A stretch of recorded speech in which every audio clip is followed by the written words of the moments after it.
আসসালামু আলাইকুম সম্মানিত ভিউয়ার্স, আজকের আলোচনার বিষয় 1 গুণ্টা সমান সমান কত শতাংশ, বা 1 কাঠায় কত শতাংশ, বা 1 শতাংশ কত কাঠা বা কত গুণ্টা, সে বিষয়ে আজকে আমি আলোচনা করব। আজকে আমি সরকারি হিসাবে আপনাদেরকে শেখাবো 1 গুণ্টা সমান সমান কত। তবে অঞ্চল ভেদে আপনার পার্থক্য হতে পারে। আপনারা অবশ্যই যে অঞ্চলে 1 গুণ্টা সমান সমান কত শতাংশ, অবশ্যই তা আপনারা জেনে নেবেন, কিন্তু আমি আজকে শেখাবো সরকারি হিসাবে। আমরা জানি 1 বিঘা সমান সমান 33 শতাংশ এবং 20 কাঠা সমান সমান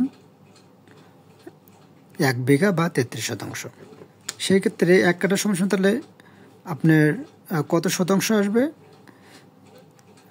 33 ভাগ দেবো 20, সেক্ষেত্রে আসে 1.65 শতাংশ। অর্থাৎ 1 কাঠা সমান সমান 1.65 শতাংশ। তাহলে 10 শতাংশ সমান সমান কত কাঠা আসবে? 6.06 কাঠা। যেহেতু আমরা জানি সরকারি হিসেবে 1 গুণ্টা সমান সমান 2 শতাংশ, 1 গুণ্টা সমান সমান 2 শতাংশ, অর্থাৎ তাহলে 10 গুণ্টা সমান 10 শতাংশ সমান সমান কত গুণ্টা হবে? আপনার আসবে 5 গুণ্টা। এখন আমরা জানি যে 1 শতাংশ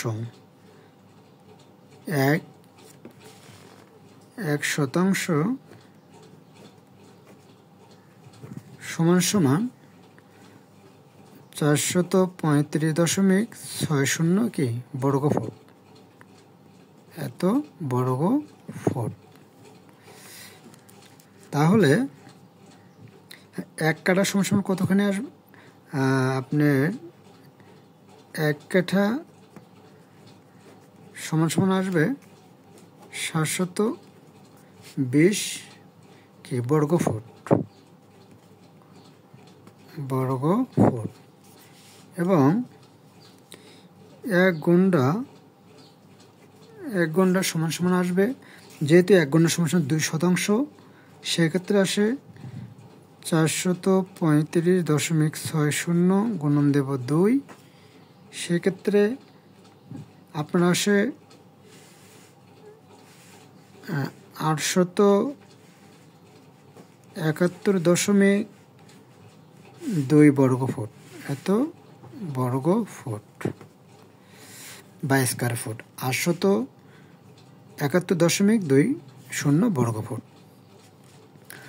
এটা যদি আমরা স্কয়ার আকৃতির জমি করি, সেক্ষেত্রে আপনার বোঝার সুবিধার্থে আমি দেখাচ্ছি।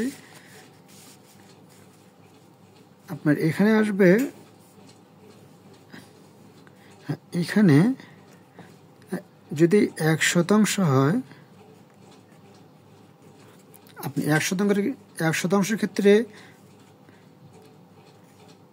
আপনার যদি বর্গ আকৃতির জমি হয়, সেক্ষেত্রে আসবে 20.87 ফিট। আপনার এই পাশে হবে 20.87 ফিট। এটা হচ্ছে 1 শতাংশ। যদি 1 কাঠায় ধরা হয় আপনার, সেক্ষেত্রে আসবে, এটা স্কয়ার আকৃতি 1 কাঠা। 1 কাঠার ক্ষেত্রে আসবে, আপনার যদি বর্গ আকৃতি হয়, সেক্ষেত্রে আসবে 26.83 ফিট। এর পাশে আসবে 26.83 ফিট। এটা হচ্ছে 1 কাঠা। যদি বলা হয় যে 1 গুণ্টা, সেক্ষেত্রে আপনার আসবে, যেহেতু আমরা জানি 2 শতাংশ সমান সমান আপনার 1 গুণ্টা, সেক্ষেত্রে আপনার এখানে হচ্ছে 1 গুণ্টা। 1 গুণ্টার জমি কতখানি মানে স্কয়ার আকৃতির হবে? 29 ফিট, 29.51 আচ্ছা 29.6 ইঞ্চি ধরা যায়, এই পাশে আপনার 29.6 ইঞ্চি। আপনি এখানে আসবে 1 কাঠা, অর্থাৎ এটার হচ্ছে আপনি স্কোয়ার ফিট হচ্ছে 871.20 স্কোয়ার ফিট, অর্থাৎ এত বর্গ ফিটে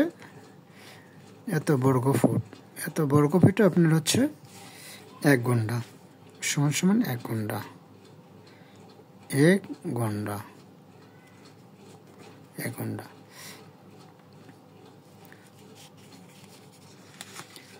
আমার ভিডিও যদি আপনাদের ভালো লাগে অবশ্যই লাইক, কমেন্ট, শেয়ার করবেন এবং আমার চ্যানেলটি সাবস্ক্রাইব করবেন। সবাইকে অসংখ্য ধন্যবাদ।